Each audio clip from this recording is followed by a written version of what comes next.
നമസ്കാരം. What is your name? നിങ്ങളുടെ പേരെന്താണ്? ഈ ചോദ്യം നമ്മളോട് ഒരാൾ ചോദിച്ചാൽ സാധാരണ നാം പറയാറുള്ളത് നമ്മുടെ പേരാണ്. എന്നാൽ ഇന്ന് ഞാൻ ഈ ചോദ്യം ചോദിക്കാനുള്ള കാരണം നമ്മുടെ പേരിൻ്റെ അർത്ഥത്തെ അന്വേഷിക്കാൻ വേണ്ടിയാണ്.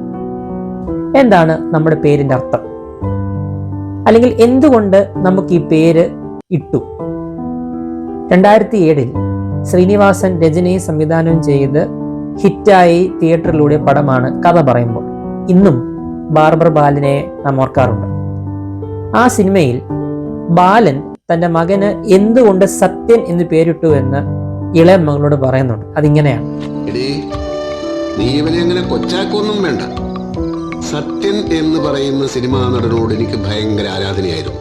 അതുകൊണ്ടാണ് ഞാൻ ഇവന് സത്യൻ തന്നെ പേരിട്ടത്. നീ നോക്കിക്കോ, വളർന്നു വരുമ്പോ ഇവനും സത്യനെ പോലൊരു നടനാണ്. തന്റെ മകൻ ഒരു വലിയ നടനാകും എന്ന പ്രതീക്ഷയ്ക്ക് അല്ലെങ്കിൽ ആ പ്രതീക്ഷയോടുകൂടി ബാലൻ മകനെ പേരിടുകയാണ്. ഇതുപോലെയാണ് നമുക്ക് പേരിട്ടവർ. ഒരു പ്രതീക്ഷയോടുകൂടിയാണ് നമുക്ക് ആ പേരിട്ടത്. ആ പേര് അന്വർത്ഥമാകണം എന്നൊരു ആഗ്രഹം അവർക്കുണ്ടായിരുന്നു. ചോദ്യം: നമ്മുടെ പ്രവൃത്തികൾ നമ്മുടെ പേരിനെ അന്വർത്ഥമാക്കുന്നതാണോ അതോ നശിപ്പിക്കുന്നതാണോ? പേരിന്റെ അർത്ഥത്തെ അന്വർത്ഥമാക്കുന്ന നല്ല പ്രവൃത്തികളെ നമുക്ക് ശീലിക്കാം, നല്ല പ്രവൃത്തികൾ നമുക്ക് ചെയ്യാം.